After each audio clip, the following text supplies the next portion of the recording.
तो सबसे पहले तो वार्निंग है भाई कि कोई भी मेरे पे ना ऐसे केस वेस मत कर देना। ये जो स्टोरी है ये मैंने खुद लिखी है और ये फिक्शन है, तो आई होप कि ये स्टोरी आपको सुनने में मजा आएगा। तो ये 3 दोस्तों की स्टोरी है, गौरव, आकाश और राहुल।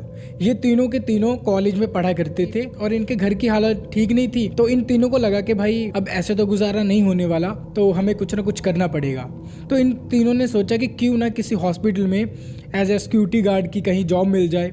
अब इस जॉब में फ़ायदा ये था कि रात के टाइम नींद पूरी हो जाएगी, सुबह के टाइम हम लोग कॉलेज आ जाया करेंगे और इस तरीके से दोनों चीज़ें फुलफिल हो जाएंगी। और सिक्योरिटी गार्ड की जॉब में पता क्या है, और रात के टाइम एक दूसरे की जगह पे वो सो जाते हैं। जैसे एक बंदा सो गया, दूसरे ने अपनी नींद पूरी कर ली, फिर पहले वाला सो गया, तो इस तरह से उनकी नींद भी पूरी हो जाती है, ड्यूटी भी हो जाती है और दिन के टाइम वो अलग काम भी कर सकते हैं। तो इसीलिए उन्होंने कोलकाता के एक हॉस्पिटल में एज ए सिक्योरिटी गार्ड के लिए अप्लाई कर दिया और वो तीनों सिलेक्ट भी हो गए। और ऑब्वियसली बात है, बंदे को चेक करते हैं कि उसका कैरेक्टर वगैरह कैसा है या फिर वो किस बैकग्राउंड से आता है, ताकि बंदा कोई क्रिमिनल वगैरह तो नहीं है। तो इन तीनों को जॉब मिल जाती है। अब ये तीनों भी बहुत ज्यादा खुश थे। अब भी इस हॉस्पिटल के बारे में जान लेते हैं, क्योंकि इस हॉस्पिटल के अराउंड काफी स्केरी स्टोरीज के लिए इनफेमस है। ध्यान से सुनना, ये हॉस्पिटल ना 3 मंजिला हॉस्पिटल है और जो तीसरे वाला फ्लोर है वहाँ पे एक ऐसी मॉर्चरी कह लो या फिर ऐसा रूम कह लो, रूम नंबर 402, यहाँ पे डेड बॉडीज का वेस्ट रखा जाता है। इस रूम की मिस्ट्री काफी ज्यादा फेमस है, वो वहाँ पे बना हुआ है एक जगह पे। अभी ऐसा क्यों है, क्योंकि यहाँ पे स्टूडेंट्स को भी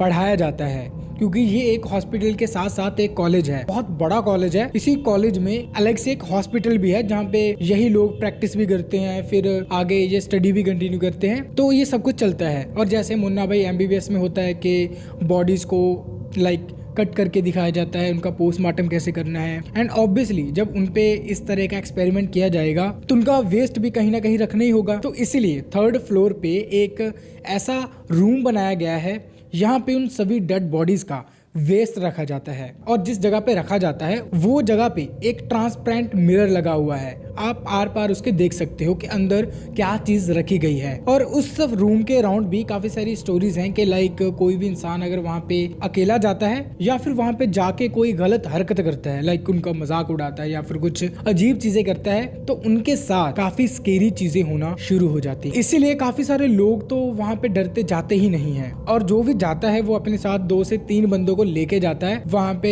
वेस्ट रखने के लिए। तो होता क्या है कि इन तीनों को जॉब मिल जाती है वहाँ पे, और जो जॉब की पहली नाइट थी तब उस दिन जो राहुल था वो तो अपनी भाई गर्लफ्रेंड के साथ बिजी हो गया, कान में हेडफोन लगा लिया, वो तो भाई मस्त अपना बातें करता रहता है। और गौरव और जो आकाश थे ये फ्री थे। अब ये इनके साथ क्या होता है कि इनको काफी ज्यादा क्यूरियोसिटी थी कि भाई जो 3rd फ्लोर पे रूम है उसको देखना है, क्योंकि इन्होंने भी कहानी कहीं ना कहीं से सुन ली थी, ऐसा उस रूम में होता है। अब ये फर्स्ट नाइट वाले दिन ही वहाँ पे जाना चाहते थे, तो ये पूरे हॉस्पिटल का चक्कर मारते हैं, चक्कर मारते मारते थक जाते हैं। अब इस हॉस्पिटल के पीछे ना एक छोटा सा जंगल टाइप बना हुआ है। गौरव और आकाश ये दोनों थक जाते हैं और ये बैठ जाते हैं। तो राहुल अपना बात करने में लगा हुआ था, तो फिर अचानक से गौरव बोलता है कि भाई हम बैठे बैठे भी क्या करेंगे, ऐसे तो टाइम पास नहीं होने वाला, हम लोग ना ऊपर चलते हैं। अब ऊपर वो लोग जा नहीं सकते थे क्योंकि उनकी ड्यूटी ही नीचे लगी हुई थी। अब जैसे तैसे ये अंदर तो घुस जाते हैं, 2nd फ्लोर तक भी पहुंच जाते हैं, लेकिन वहीं पे इनका सुपरवाइजर इन्हें रोक लेता है और गौरव से पूछता है कि तुम लोग यहाँ पे क्या कर रहे हो। तो गौरव डरते डरते उन्हें सब सच बता देता है कि हम तो ऐसे करके यहाँ पे ऐसे रूम नंबर 402 में जाना चाहते हैं, जो काफी ज्यादा फेमस है। तो जो वहाँ का जो सुपरवाइजर सिक्योरिटी गार्ड था वो इन्हें बोलता है कि भाई कि तुम लोग अभी बच्चे हो, इन चीजों को हल्के में मत लो, वहाँ पे नहीं जाना है। तो इसलिए आकाश और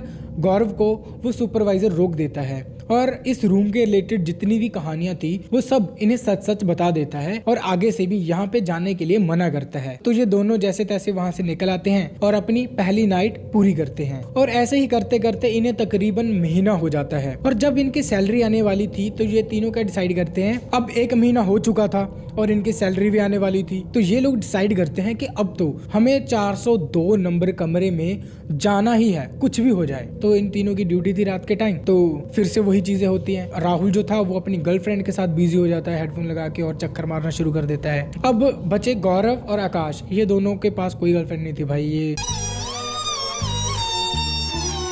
तो अब ये दोनों के मन में क्यूरियोसिटी थी कि भाई हॉस्पिटल के अंदर तो घुसना ही है। तो ये क्या करते हैं कि भाई अब राहुल को बुलाते हैं और अंदर घुसते हैं। अब जो राहुल था वो बात करते करते हॉस्पिटल के बिल्कुल पीछे जा चुका था, जहाँ पे मैंने पहले बताया कि एक छोटा सा जंगल है। अब जैसे ही राहुल वहाँ पे पहुँचता है तो राहुल ऊपर की तरफ देखता है, और जैसे वो ऊपर की तरफ देखता है तो उसे एक लाल साड़ी में कोई खड़ी हुई औरत दिखाई देती है। और उस औरत को देखने के बाद राहुल के पसीने छूट जाते हैं, और उसके बाद वो भागता भागता गौरव और आकाश के पास पहुंचता है। और जैसे ही वो उनके पास पहुंचता है तो उन्हें वो पूरी बात बता देता है कि भाई ऐसा करके ना हॉस्पिटल के पीछे कोई चुड़ैल है। तो वो दोनों भी, गौरव और आकाश दोनों मजाक उड़ाना शुरू कर देते कि भाई हम तेरे को डरा रहे थे पिछले दिन, तू हमें डरा रहा है। तो राहुल बोलता कि भाई मैं तुम लोगों को डरा नहीं रहा, ये सच में हुआ है, प्लीज मेरे साथ चलो।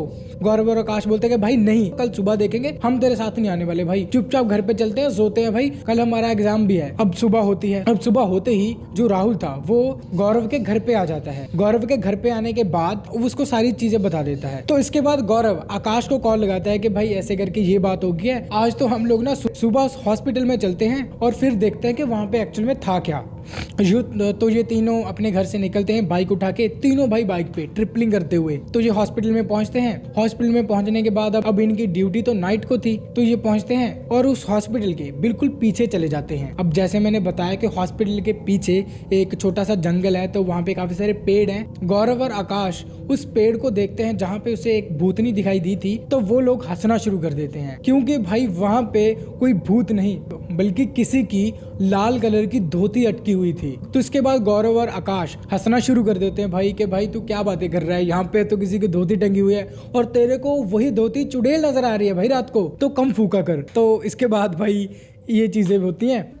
उसी दिन की अगली रात आती है। अब यहाँ पे इनकी नाइट ड्यूटी थी और रात। अब ये तीनों ना उस दिन फैसला करते हैं कि भाई अब तो वहाँ पे जाके ही रहेंगे, आज तो कुछ भी हो जाए। अब जैसे तैसे उस हॉस्पिटल में घुस जाते हैं। रात के तकरीबन 1 या 2 बजे होंगे और रूम नंबर 402 के पास, जो रूम नंबर 402 जिसके बारे में मैंने आपको बताया कि वहाँ पे मिरर लगा हुआ है, वहाँ पे डेड बॉडीज सारी पड़ी रहती हैं, उनके पार्ट्स पड़े रहते हैं। किस तरह के पार्ट्स पड़े हैं वहाँ पे वो सारा उस शीशे में दिखता है, क्योंकि वहाँ पे कोई आता जाता नहीं है तो ऐसे लोगों को फर्क भी नहीं पड़ता। तो और उसी रूम के सामने ना एक बेंच पड़ा हुआ है जहाँ पे लोग बैठ सकते हैं। तो ये तीनों फैसला करते हैं कि भाई इन तीनों में शर्त लग जाती है कि अगर तीनों में से कोई बंदा वहां पे 5 मिनट भी बैठ गया ना तो उसको 1000 रुपया मिले। तो भाई इनमें से जो आकाश था वो तो डरपोक था, वो बोलता है कि भाई नहीं नहीं मैं शर्त वर्त नहीं लगाने वाला, ना ही मैं वहां पे जाने वाला हूँ। उसके बाद गौरव बोलता है क्या भाई तू इतनी सी चीजों से डरता है, अभी देख तेरा भाई ना अभी जाएगा वहां पे और वहां पे 5 मिनट बिता के आएगा, और तुम लोग क्या भूत प्रेत जैसी चीजों से डरते रहते हो, ऐसी चीजें कोई नहीं होती, अब देखना तुम, तेरा भाई जाएगा वहां पे।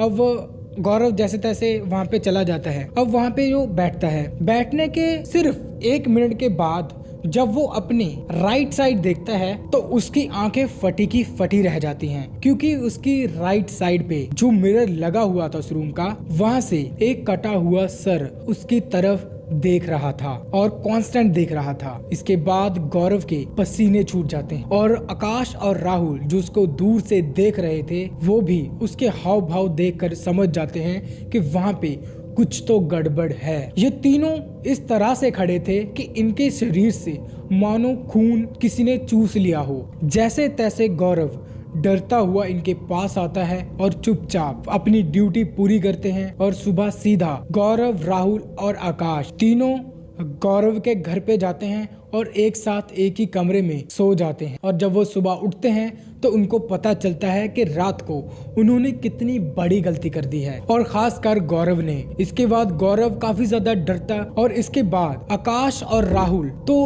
कुछ टाइम के बाद ठीक हो गए, लेकिन गौरव जो था उसके साथ काफी बुरा हुआ। वो थोड़े थोड़े टाइम के बाद किसी से बातें करना शुरू कर देता, लेकिन आकाश और राहुल को वो इंसान नहीं दिखाई देता था जिसके साथ वो बातें करता था। और गौरव जब सुबह उठता तो उसके शरीर पर काफी सारे नाखूनों के निशान होते थे, जैसे कि किसी ने पंजा मारा हो या फिर किसी ने बहुत ज्यादा उसकी पिटाई कर दी हो। तो इस बात से राहुल और आकाश भी डर चुके थे। इसके बाद उसे किसी तांत्रिक के पास ले जाया जाता है और वो तांत्रिक उसे एक धागा बना के देता है। गौरव ने अपने हाथ पे बांधना था। अब इससे पहले अब वहाँ पे कोई ऐसी चीज होती है जिसकी वजह से गौरव अपने हाथ पे वो धागा नहीं बंधवा सकता। और जब गौरव उसी दिन अपने घर पे जाता है और उसके अगले दिन राहुल और आकाश को पता चलता है कि गौरव ने सुसाइड अटेम्प्ट कर लिया है। तो भाई ऐसी चीजों पे ना मत ही जाया करो। और ऐसी और धाकड़ धाकड़ स्टोरीज में लाता रहूंगा, तो सब्सक्राइब जरूर कर लेना। Thanks for watching.